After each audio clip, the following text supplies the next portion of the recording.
ಪುರುಷರು ಬೆಲೆ ಬಾಳುವ ಒಡವೆಗಳನ್ನು ಧರಿಸಿಕೊಂಡು ಶ್ರೀ ಸ್ವಾಮಿಯ ಜಾತ್ರೆಗೆ ಬರತಕ್ಕದ್ದಲ್ಲ.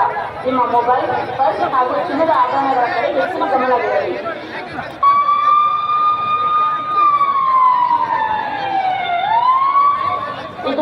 ಹಾಗೂ ಪುರುಷರು ಬೆಲೆ ಬಾಳುವ ಒಡವೆಗಳನ್ನು ಧರಿಸಿಕೊಂಡು ಶ್ರೀ ಸ್ವಾಮಿಯ ಜಾತ್ರೆಗೆ ಬರತಕ್ಕದ್ದಲ್ಲ.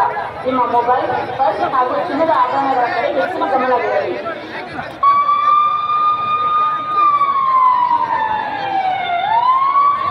ಇದು ಪೊಲೀಸ್ ಪ್ರಕಟಣೆ. ಜೇಬುಗಳ್ಳರಿದ್ದಾರೆ, ಸರಗಳ್ಳರಿದ್ದಾರೆ, ಮೊಬೈಲ್ ಕಳ್ಳರಿದ್ದಾರೆ.